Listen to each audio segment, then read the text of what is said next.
"You get $0, she said, zipping Mom's cash into her tote. "That is the line. That is the exact sound in my kitchen 3 years ago." Chloe didn't whisper it. She said it with a little laugh, like she was telling a waitress we were out of ranch. In front of us, on our mother's linoleum, was a manila envelope that said, "For both girls," in Mom's shaky black marker. Inside it was $178,400 in hundreds, 50s, and a few old 20s rubber banded together. She pulled the zipper. I just stood there holding 2 mugs of instant coffee. Fast forward. Same tote, same sister, but now we are in a glass conference room at my credit union with a title officer watching and my black audit binder open on the table. Her hand is on that zipper again. This time, she cannot close it. If you have ever been told you get nothing from your own family, stay with me. This is how you keep the receipts without losing yourself. I'm Avery Martin, 32, and I grew up in Sheffield Lake, Ohio, where the wind off Lake Erie peels paint and everyone knows which Dollar General has the good cards. Our house was a small ranch on Lake Road that smelled like pine sol and dryer sheets, and in the summer, Mom's fried perch. My dad died when I was 12, heart attack in the driveway while getting the mail. After that, it was just the 3 of us, and Mom ran a house cleaning business called Linda's Shine that was all cash all the time. Money in our house was never talked about. It was performed. Chloe was 2 years older, blonde, loud, the one who got the new jeans while I got hers. She learned early that if she was charming enough to Mom's clients, she got tips. She could cry on command, and then laugh, and then ask for gas money. Mom called her my social butterfly. Mom called me my little accountant because I liked to stack the cash from Mom's jobs into neat piles on the kitchen table and write the total on a sticky note. I did not know I was being trained. Our family had a trade, even if we didn't call it that. We cleaned.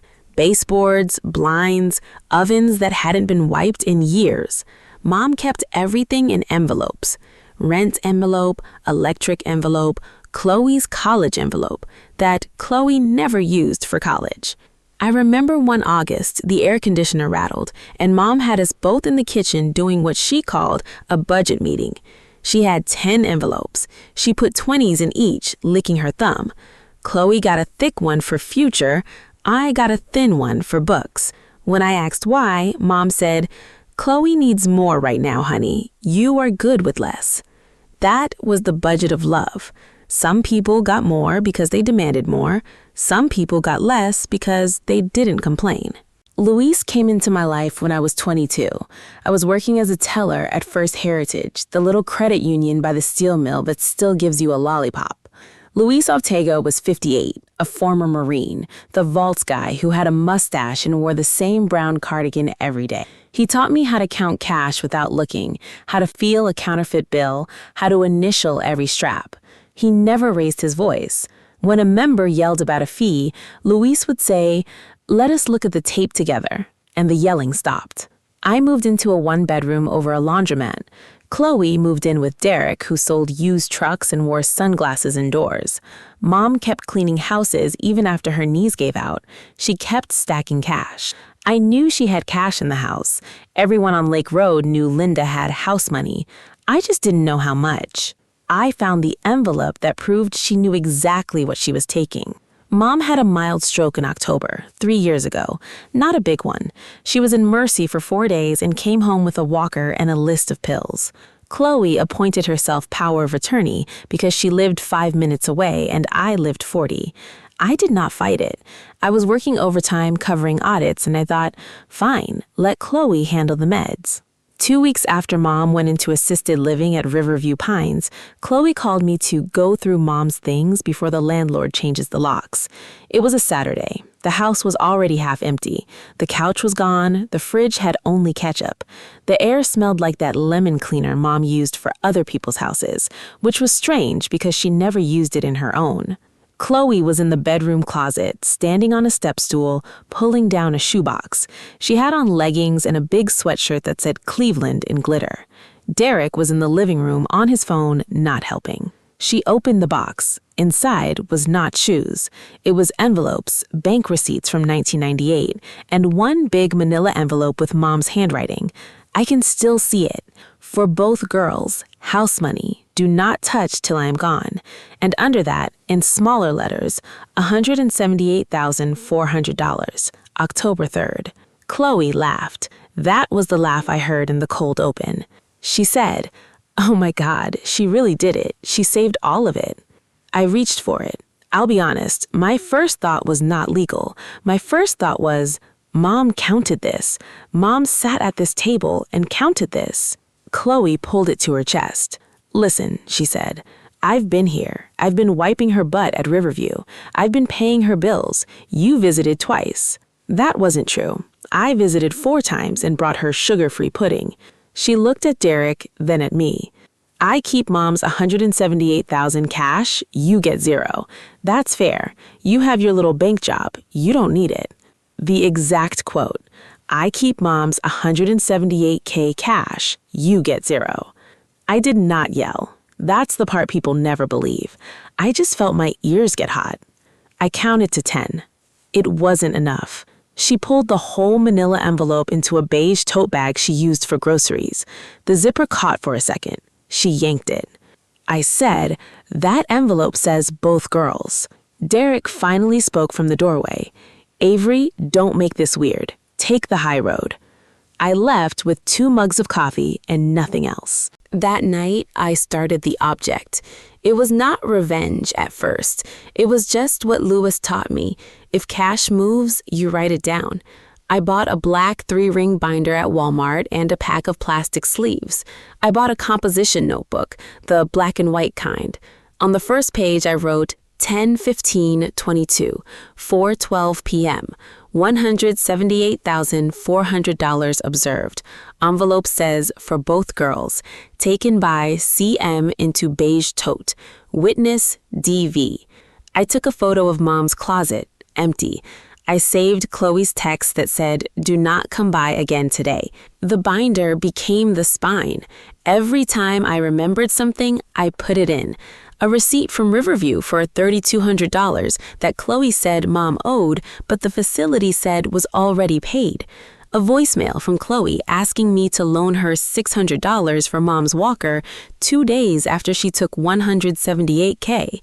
A screenshot of Mom's bank statement showing a $400 withdrawal on a day Mom was in the hospital and could not walk. I did not know what I would use it for.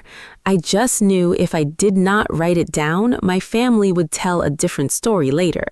And they did. The silent years were not silent. They were just one-sided.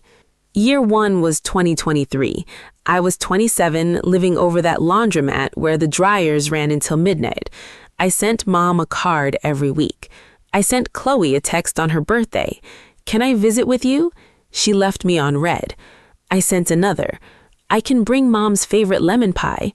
Red. I drove to Riverview once with the pie. The front desk said Linda Martin was out with family. I sat in my car and ate the pie with a plastic fork. That year, I added to the binder. I got good at my job. Lewis taught me how to do a real audit, not just teller drawer counts. He showed me the 3 rules he learned in the Marines. Photograph it, log it, have a second set of eyes. I learned how to build a chain of custody for cash, which is the boring thing that saves you. You don't just say you have money, you show where it was, who touched it, when it moved.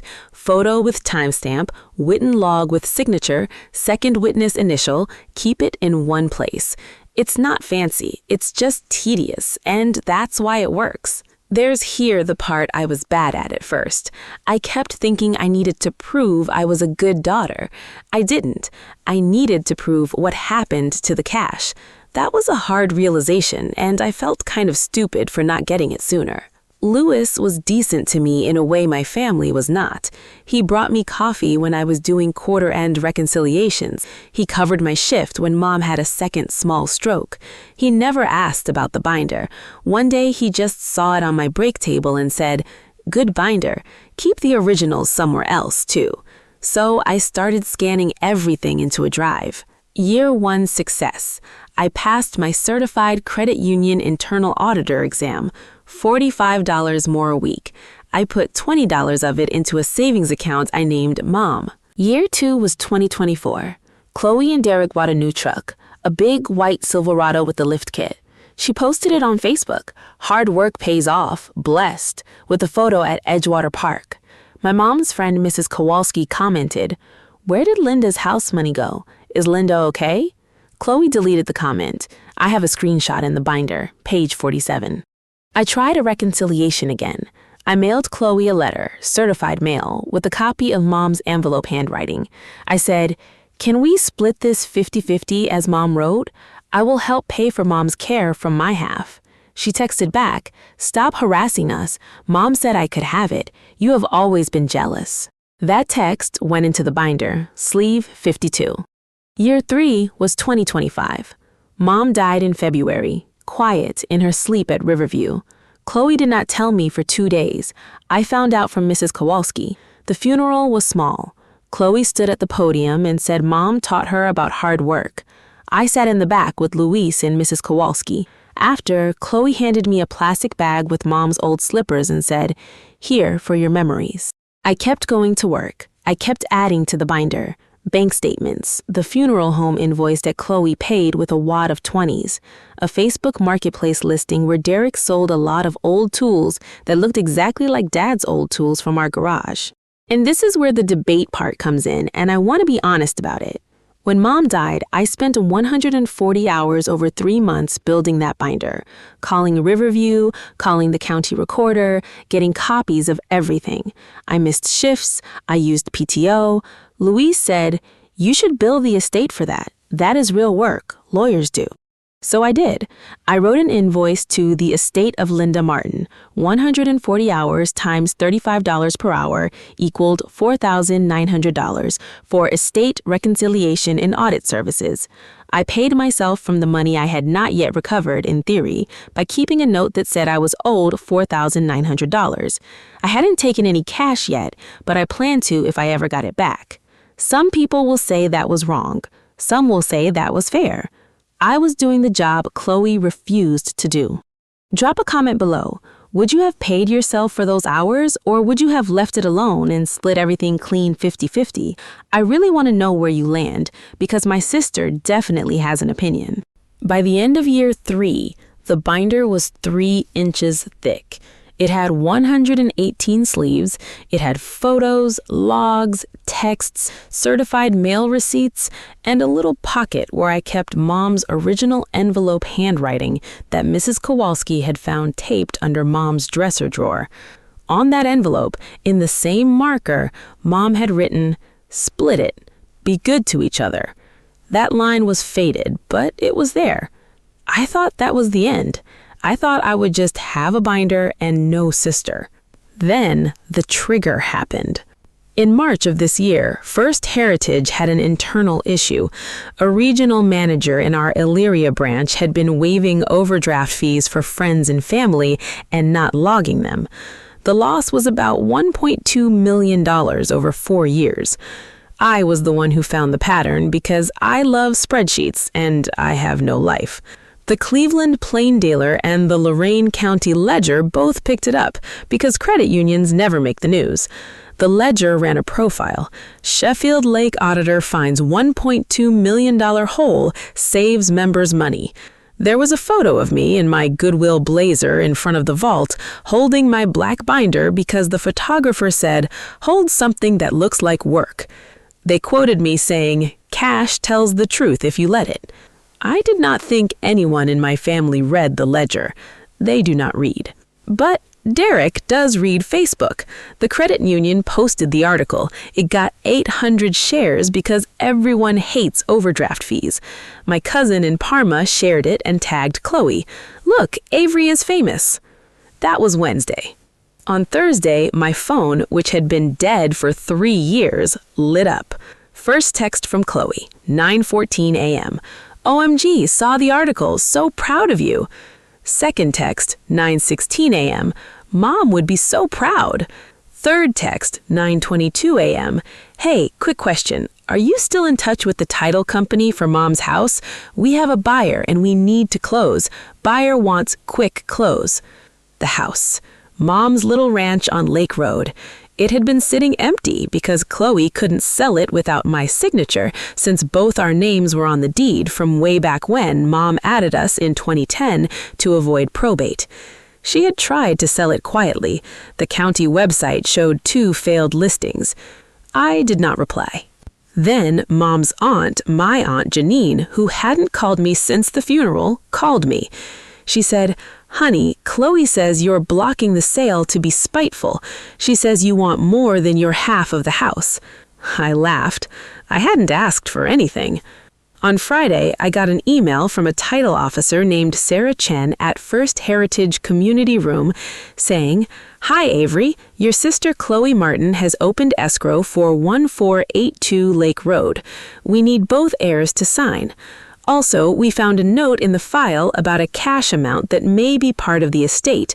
Can you bring any documentation to closing?" Documentation. I had 118 sleeves. On Saturday morning, Chloe texted again. "Closing is Tuesday at 2 p.m. at First Heritage Community Room. They have a notary. Please do not make this hard. We can talk about the other stuff after." The other stuff. The $178K. That night, I laid out the binder on my kitchen table over the laundromat.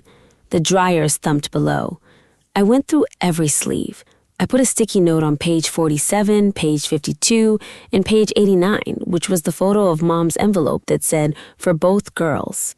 I texted Luis, "Can you be at the community room Tuesday at 2 as a witness? Not as bank, as you." He texted back, "I will be there. Bring 2 copies." My hands were shaking, but not because I was scared, because after 3 years of writing things down alone, someone finally asked me to bring the receipts. Monday, the day before closing, Sarah Chen emailed me the title file. It was supposed to be just the deed and the tax certificate, but she had attached the email chain between Chloe and the title company from 2 weeks earlier because she thought I should see it for context. There it was, the real motive, in plain text. From Chloe Martin to Ohio Title and Escrow, 10:02 a.m. My sister Avery already received her share of Mom's cash before she passed. Mom gave me the house money as a gift for caregiving. Avery agreed to waive her interest in the house because she got cash. You can take her off if needed, but we want to close fast. From Derek Vance, same thread, 10:04 a.m. Just tell her the money was for care costs. She keeps receipts, but she has no proof Mom didn't give it to us. LOL. Hard proof. Not my interpretation, their words. The second email is the one that stuck. She keeps receipts, but she has no proof Mom didn't give it to us. They thought the binder was just a hobby. They thought if they said gift enough times, the law would believe them. I sat at my kitchen table and read it 3 times. The dryers were running downstairs. I did not feel angry. I felt that weird calm you feel when the audit finally balances after 3 hours of being off by $8. My hands stopped shaking. I printed both emails. I put them in sleeve 119 and 120. I wrote on a sticky note, 5/11/26, 3:14 p.m., intent to misrepresent estate cash as gift, source, title file, SC. I texted Luis a photo of just the 2 emails. He replied, "That is called conversion. You have chain of custody. They have a story." I slept that night. For the first time in 3 years, I did not set an alarm to check if Chloe had posted something. Tuesday morning, I got up at 5. I made coffee and laid out everything on my bed like I was packing for a trip. 2 copies of the binder. One original, one for the title officer to keep. Both had the same tabs. Tab A was Mom's envelope, front and back, with the handwriting. Tab B was the certified mail receipt from January 10th. Tab C were the screenshots of the truck and the deleted comment. Tab D were the Riverview receipts. Tab E were the new emails. I wore the same Goodwill blazer from the newspaper photo, but I ironed it this time. I put my hair up. I put Mom's small silver cross in my pocket, the one she wore when she cleaned houses. I did not wear it. I just wanted weight. Luis met me at 1:30 in the parking lot of First Heritage. He was not in his work cardigan. He was in a clean white shirt. He brought a yellow legal pad. "You tell the facts," he said. "You do not tell how you feel about the facts. The facts are enough. If you feel yourself getting hot, look at me and count the tiles on the ceiling." "What if I cry?" I asked. "Then you cry and keep reading the page," he said. We walked into the community room together. It's a room we use for financial literacy classes. It has a fake plant, a coffee machine that never works, and a table that wobbles. Sarah Chen was already there with her laptop. She's maybe 35, very precise, hair in a bun. Chloe and Derek were late. They came in at 1:58. Chloe had the beige tote. Of course she had the beige tote. She wore a pink top and big earrings. Derek had sunglasses on his head. They both smiled at Sarah like they were the only clients who mattered. Chloe saw me and her smile tightened. "Oh, you came?" she said. "Great, let's make this quick. I have to pick up Mom's death certificates." Louise pulled a chair out for me. I sat down and put the black binder on the table. The sound it made was solid. Not loud, just solid. Sarah said, "Before we sign the deed, there's a question about personal property cash that was listed on Mrs. Martin's handwritten note. Ohio requires we account for it if it's over $1,000 and part of the estate. Avery, you said you have documentation." "I do," I said. Chloe rolled her eyes at Derek. That was her tell. She always rolled her eyes before she lied. Sarah looked at me and nodded. I opened the binder to tab A. I did not look at Chloe. I looked at Sarah because Sarah was the witness. This is a photo of my mother's closet on October 15th, 2022. Inside a shoebox was a manila envelope. It says, "For both girls, house money, do not touch till I'm gone," and $178,400, Oct. 3, in my mother's handwriting. I slid the photo across. Sarah picked it up. Chloe said, "Mom had bad handwriting at the end. Anyone could have written that." I turned to tab B, sleeve 52. This is a certified mail receipt from January 10th, 2024, and a text from Chloe on January 12th, 2024, that says, "Stop harassing us. Mom said I could have it. You've always been jealous." I read it exactly as it was written. No extra drama. Derek leaned back. "This is ridiculous. We're here to sell a house, not do a scrapbook." Sarah said, "Mr. Vance, please let Miss Martin finish. I asked for documentation." I turned to tab C, page 47, the Facebook screenshot. This is from June 2024. Chloe and Derek posted a new truck. A comment from Mrs. Kowalski asked where Mom's house money went. The comment was deleted. I have the before and after. Chloe's face got red. Her earrings shook a little. "You were stalking my Facebook?" she said. Her voice went up. "I was keeping the tape," I said. I used Louise's line. Then tab D, the Riverview invoice. Riverview Pines billed $3,200 for October 2022. Chloe told me Mom owed it and asked me for $600. Riverview's ledger shows it was paid in cash on October 16th, the day after you took the envelope. Paid by Chloe Martin, in 20s. Sarah made a note. The coffee maker hissed. Then tab E, the emails Sarah herself had sent me. I slid them across last. This is from the title file yesterday. From Chloe to Ohio Title and Escrow. My sister already received her share of Mom's cash. Mom gave me the house money as a gift for caregiving. Avery agreed to waive her interest. And from Derek, "Just tell her the money was for care costs. She keeps receipts, but she has no proof." I read both out loud, word for word. The room got very quiet. The air conditioner kicked on. Chloe's hands went to her tote. She zipped it, then unzipped it, then zipped it again. That was the tell. She could not keep her hands still when she was caught. For a second, I saw something else.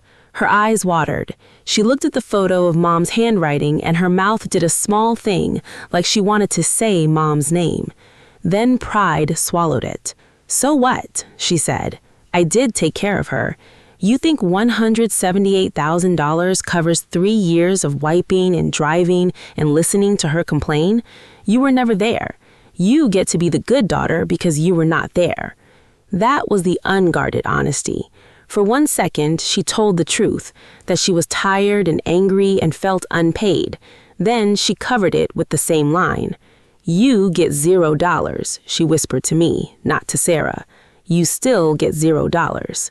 I closed the binder. I looked at Luis, counted 6 ceiling tiles. "No," I said. It was not loud. "Split what Mom wrote. Both girls. That's $89,200 each, minus the funeral, $9,400, which you paid in cash from the envelope, so we both owe half of that, and minus $4,900 for 140 hours of audit work I did to reconstruct this estate at $35 an hour, which I logged. That's in tab F with my timesheets." Derek laughed.